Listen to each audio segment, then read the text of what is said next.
Oh, one more thing happened in Sugarcube Corner that I think I should note. Is that nice? Asked Fluttershy Scootaloo, walking out from the counter she'd been hidden behind all this time. I'm impressed you managed to stay hidden from all 14 of us. What? She knelt on the floor and nuzzled her. I know we never had a chance to meet during our loop, even if we had. But I still want to be your friend someday. But we were... Scoots waved the hoof that Flitterdray could nearly cleave from existence in the fight. I don't care. If every other me can choose to stick with her loop buddies, why can't I? Turns out Nice had more ponies that cared about her than she thought. A big sense of so now what only mostly vanished. I mean, my friends and I were going to become gods of a new universe built by our own hooves, and I finally buried the hatchet with Discord once and for all. You'd think I'd be elated, but I'd never become a member of the Wonderbolts. Yeah, I know it's dumb to be thinking about that now, but okay, how do I explain this? Last time I was Rainbow Dash, I was having cookie cutter adventures for Celestia knows how long. Before that, I was busy saving the world from Discord. Now that I was finally a Rainbow Dash with time to stop and think, it hit me. That dream, the vision I'd strived for so long before Discord ruined the world, oof. I spent so long in Fluttershy's fantasy thinking about how I'd be the greatest Wonderbolt ever, and now I realize that dream will never come true. I didn't even get to have a fantasy of being one. I wasn't about to rush Spitfire and manage to make me an honorary Wonderbolt. I'm not that pathetic. Even if I did, where would I go from there? I couldn't exactly have a career now. It'd just be an empty title. It's just another item on a very long list that I'll never get back. At least I can call Spitfire my friend now. Small victories. And there was a dark feeling in the pit of my gut that wouldn't go away whenever I thought of Twilight. Which was often. Butterflies in your stomach? Sweetheart had asked during her and Bonbon's visits. You can ask any time, you know. Nah, I told her. Just, I don't know. It's been so long since I've seen her, you know? Maybe I just want the dust to settle once and for all before kicking up a new storm. Between therapy sessions, none of us knew what we were supposed to be doing with ourselves. Zecora refused to leave the fake Ponyville and sleep like the others, insisting she'd stay until we were deemed ready for Concepted. The Scootaloos, meanwhile, were all judged on a case-by-case basis. I didn't like it. I didn't like it at all. There was no easy solution here, or a perfect one. 171,015 fillies, and deep down, I still regret not being able to save more. Fluttershy, hearing what the angels were planning, dug up the remaining puppets and began reconfiguring them so they could hold lights of existence. Discord's magic would help them turn into flesh and blood ponies. It was cheating, I knew. Every light of existence was meant to experience the world from the ground up, and here they were being used like batteries for custom ponies to replace those who no longer even existed. Bright Eyes patiently explained, their paths are still going to be their own choices. Then she went on about retroactive space-time junk, yada yada yada. Nightmare Eclipse explaining it to me 1,000 times over wasn't going to make me understand. Nothing would. Hazaru's explanation was a lot simpler. You have my Rainbow Dash's light of existence. Was your life any less valid because you have her light, or Firefly's shadow? That made it hard to argue. Partially because I was stunned to learn that half of me was bucking General Firefly the First. The Scootaloos had been talking with Razaru at the schoolhouse while we had our meeting with Starlight's herd. I guess they chose that spot out of nostalgia. That, and surely Scoots wanted to make sure the place would be clean when she came back to it. You ever feel distressed or uncomfortable looking at all of them? Sweetheart asked. No, because I don't see the same filly 171,015 times over. I see an individual filly in each face. We'd forgotten one little thing, though. All those Scootaloo's were rambunctious little fillies with more energy than they knew what to do with. Without the other Crusaders, they got bored really quick. So, naturally, Soren Scoots, who'd ended up a member of the Wonderbolts in her loop, decided to organize a race. Pinky and Razaru suggested they turn it into a triathlon party or something. I wonder if any of the Scootaloos realized why. They may all be the same pony from different timeline branches, but they still differed just enough that a different one won each event. Nobody minded, they were just happy to have something to do. Yeah, I'd call all the Scootaloos awesome. Though coming up with that many events is not easy, I'll tell you that. Then Sweetheart asked Melody to hold a solo concert for the Swarm. But I don't have my bandmates, or an electric guitar! Sweetheart gave her that Fluttershy-like look. I'm sure you'll manage. Melody eventually just used her sword's power to amplify her voice with the crowd. Imagine if Rarity was into rock and roll. That's her voice in a nutshell. Phillies loved it. For the last song, she invited me up to accompany her with my guitar. And by invite, I mean she weaponized the several hundred pairs of puppy eyes in the audience. Yeah, I know how to play. I didn't spend all my time between loops playing video games. Melody was exhausted by the end, but grinning ear to ear. And now onto the dark stuff. I wish this whole thing had been sunshine and rainbows. I'll admit, seeing the hollow husks of Ponyville and Cloudsdale with next to no pony in them, it was creepy. They'd be home to all the refugees soon enough, but they weren't our homes. Not anymore. I spent most of my downtime between sessions resting in my cloud house, letting it drift where it would. Didn't stop Pinkie Pie from visiting, or Applejack, or Fluttershy, Spike, Razaroo, or any of the rest of them. My dreams were a lot more mundane and weird now, almost mortal if you will. I never once ran into Princess Luna. I did have a few nightmares, but not as many as I expected. At least I knew the Scootaloos weren't just going to be shipped off to the afterlife. After what Patch did, I realized there was no way Starlight and her friends would have let that happen. "What do you mean?" Sweetheart asked. After seeing how Patch reacted to Flutternice's bad-mouthing, it hit me. You're ponies. You're not some aloof creatures from beyond. You have hearts. You're friends. Sweetheart giggled into her hoof. Thank you for seeing that. Anyway, after the bomb dropped on Flutternice, her parents took her home, accompanied by their Scootaloo. The rest of the group was quick to follow, save for Starlight and I. "So," I asked awkwardly, "you made a mistake that cost you the world?" We were sat at one of the dusty sugar cube corner tables, helping ourselves to leftover cake and hard cider, not like we could get drunk even if we wanted to. She nodded. "Mine and Pinkie Pie's, yes. The defense at my trial said it couldn't be blamed entirely on me since the rest of my team missed it too. But the prosecution argued that wasn't an excuse. And frankly, I agree with him. You had the absolute best of intentions," I said. "You were gonna fix the world, you were gonna save every pony. But at the big moment, it all went boom. A million years later, it still hasn't magically gone away." "It never does," she replied. "They'd tell you to move on, but you never can, because it feels like trivializing all those who suffered because of you. But because you have friends who won't give up on you, no matter how hard you try, you eventually realize sitting on your flank whining about it all day isn't helping any pony.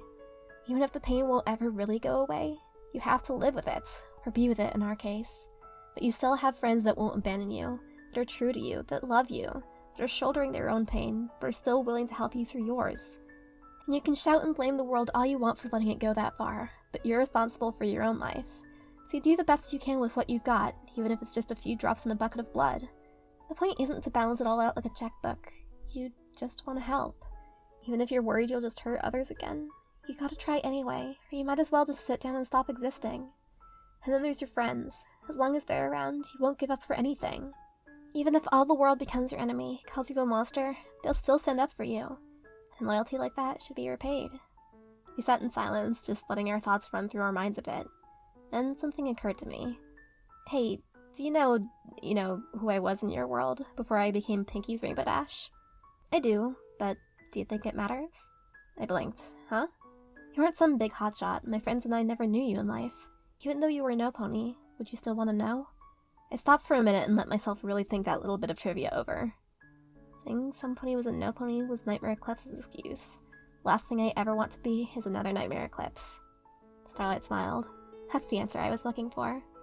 I'll save you the long-winded story. Like Starlight said, I wasn't any pony big or important. Couldn't name one of my descendants if I tried.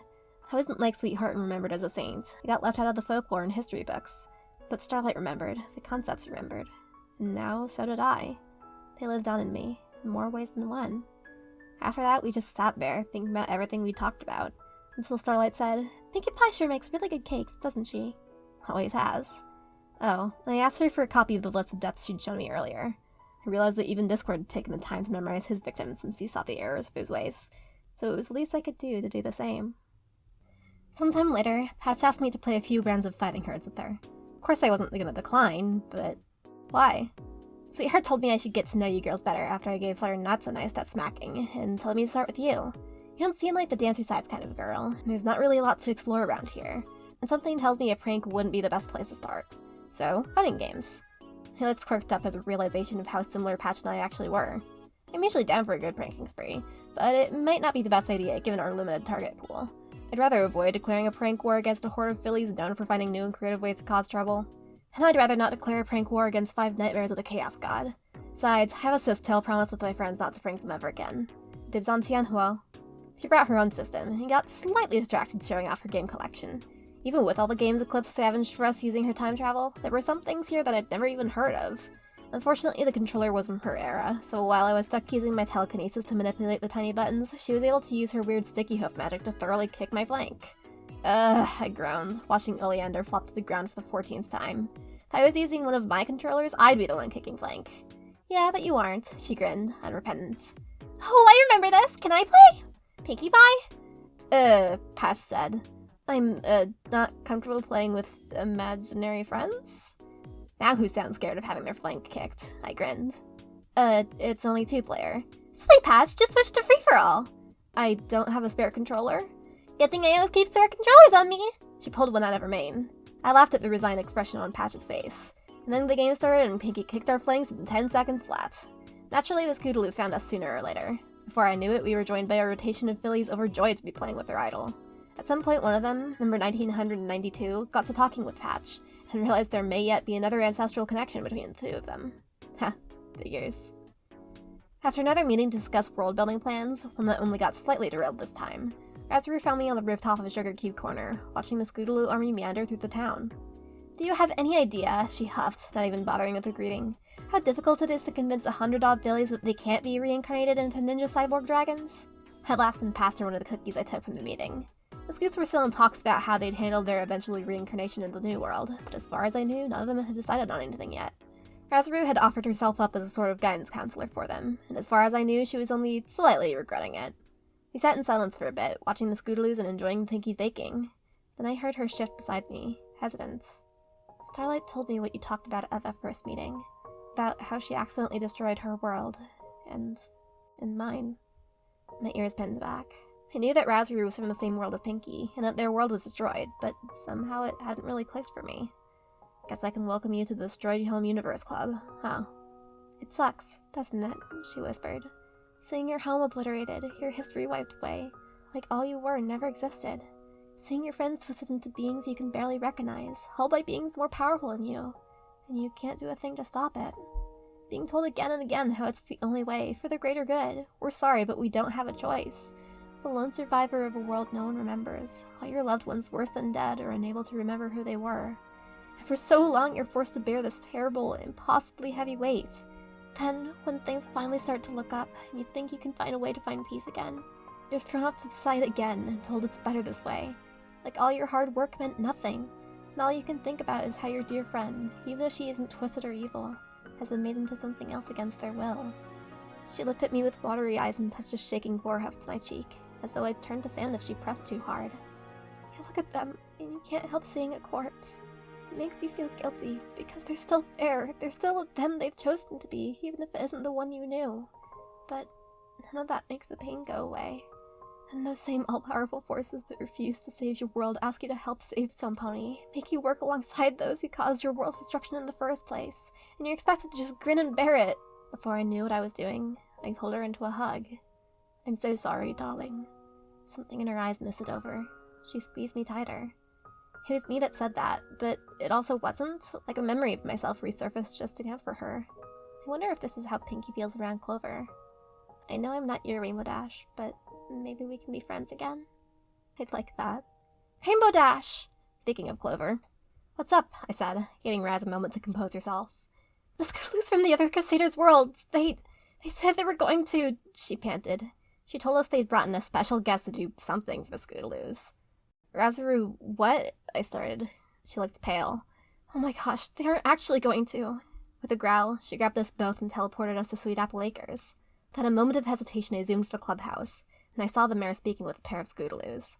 Nightmare Eclipse had given us all long, dry profiles on the Alcorns and Chronoqui in preparation for when we'd have to fight them for our golden world. Naturally, Eclipse being Eclipse, those profiles had a lot of biased content, but also being Twilight Sparkle, she presented all the cold hard facts before going into her conclusions. I'd never seen her before in person, but I knew who this was. Venus, the concept of love. I'll admit, I didn't notice it at the time since I was distracted, but being around her I just felt warm. No, not that kind of warm. Stop looking at me like that. I just meant warm like a hug from someone you love. She felt like that. She wasn't looming over the fillies like a god. She was laid down to meet them at their level, like a mother talking to their child. A third Scootaloo stood behind them, but didn't seem directly involved. Surely a Scootaloo. My little ponies, you do realize the three of you are each going to give something up to the other for this, correct? Venus asked. That each of you are forfeiting something to the others? The three nodded. You all know exactly what you're giving up? They nodded again. And that this cannot be undone? And again. Scootaloo! I completely ignored the goddess in the room. In retrospect, considering Venus was the battery behind half of Equestria's magical artifact collection, I probably should have been a tad more careful, but she didn't seem to mind much. Oh. Hi, Rainbow. Nice cosmic weather we're having, huh? Why didn't you tell me? I hoped you wouldn't notice us missing. I didn't want you to try and talk me out of it. I just wanted it over with. Do you have any idea? Applebloom Scootaloo... screw this. Scootabloom gave me the explanation I was looking for. I'm giving up my wings and my being your apprentice to become Cheerilee's little sister. Why? Because I still want to be a crusader. And so do I, said Scootaloo. You can both be without one of you. I shuddered. She was talking about giving up her wings. She was mutilating herself. Is being an earth pony really that awful? Cheerilee asked. That's not what I meant. I can be another Sweetie Belle Scootaloo, Scootaloo said. And I can be another Applebloom Scootaloo, Scootabloom added. But we can't both be ours. I took a trot back. We took a vote dash, all 171,015 of us. This is what we want. We want Applebloom and Sweetie Belle to both be with their Scootaloos. But why like this? We already were Cheerilee's little sister Rainbow, said Scootabloom. In Cheerilee's world, in the world that wasn't. This way we're still ourselves. We're just... She looked like she was trying to find the right words. We're just importing an old save file from the previous game. You can be identical twins! You don't have to do this! Yeah, we do. I'm Scootaloo, and so am I. How are we supposed to decide which of us is the original Scootaloo, and which is a twin sister? Will it go by order of existence? I tried to think, but nothing came out of my mouth. There's only one way we can both be Scootaloo in this world, Rainbow Dash, said Scootalbloom. If we're twins, we have to pick which one of us is the original Scootaloo, and which is getting a completely different life. But if we started out as strangers, then it's just a coincidence we have similar names, Scootaloo finished. We're both Scootaloo. We're both Sun Pony our souls and theirs remember as Scootaloo. And we can both be Cutie Mark Crusaders. We'll just have one more member than usual.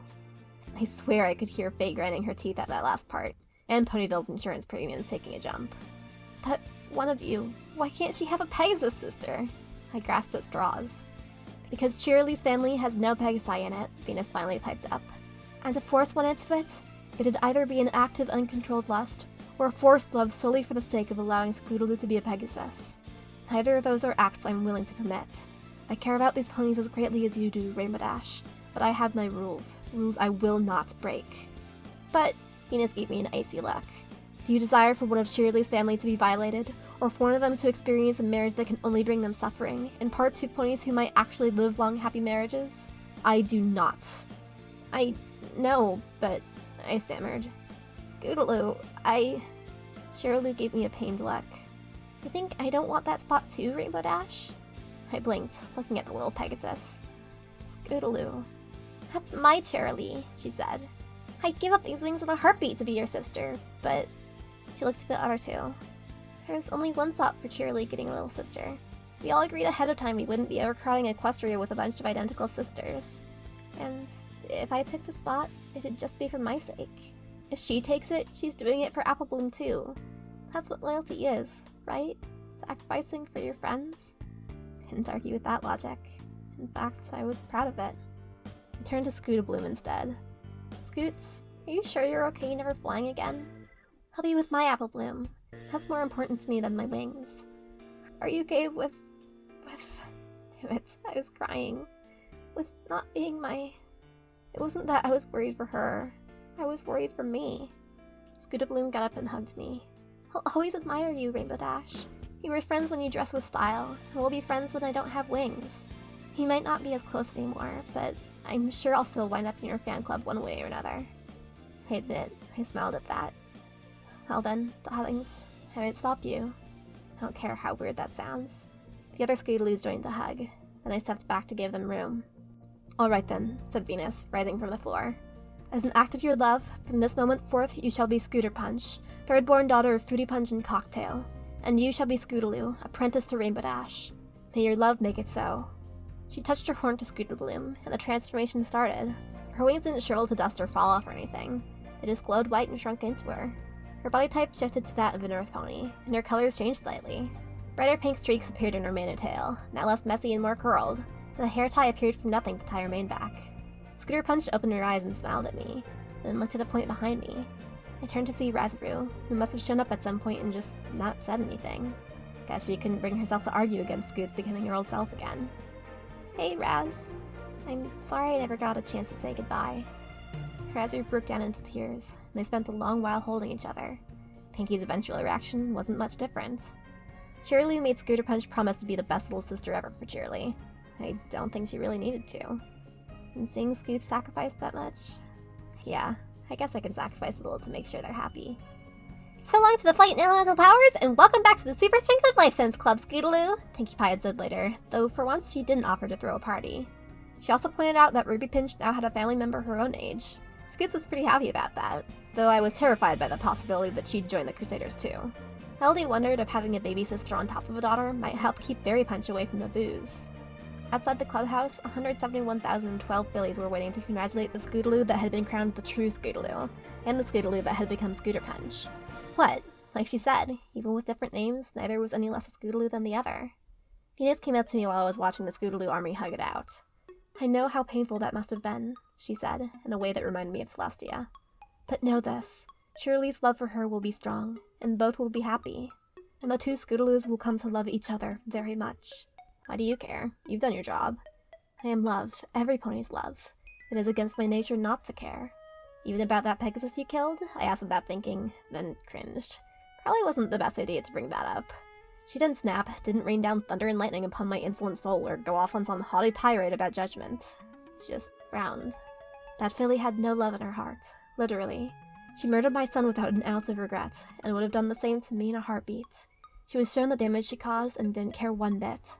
Rancor told a half-truth when she destroyed that damn sphere. We'd actually been planning on destroying it the moment we found it, for it has ended more relationships than you can possibly imagine. You'd be surprised. And with my son's murder, so many ponies went to oblivion, second only to your herd's actions. Even more than Pinkie Pie's world? Yes, because Starcatcher was the only child born in that world, population stayed stagnant all that time. When Cupid and his concepts were erased, all those who were alive because of it, because of him, were erased with him, past, present, and future. This wasn't a defense of the deletion of Pinkie's world, just a statement of facts. She looked so sad saying it. When I struck her down, I acted not just in rage for my son's death, but in rage for all those she carelessly slaughtered, and out of the desire to stop her causing greater harm. Unlike you, Rainbow Dash, she has no desire to repent for her actions. You do. You still love. There was no thundering command in her voice at that last part, just encouraging warmth. Thanks. I'm gonna try my best. Venus nodded in approval. And you will succeed, Rainbow Dash, because you love your friends, they love you, and you all love Equestria and the ponies within. Love isn't cruel. It heals. I have faith in you, Rainbow Dash. She sounded a lot like Scoots just then. Right. She's Scootaloo's love for me, too. Also, I feel I owe you this. Rainbow Dash, I forgive you. For helping manipulate hearts and tearing apart friends as part of the Nightmare Gallery. For every crime against my concept you've committed. She folded a wing over me.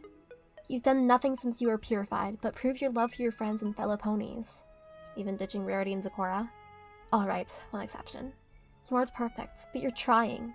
You aren't making excuses for yourself. You realize your mistakes, and you're trying your hardest to learn from them. How did she know? She's love. I could feel one less weight on me.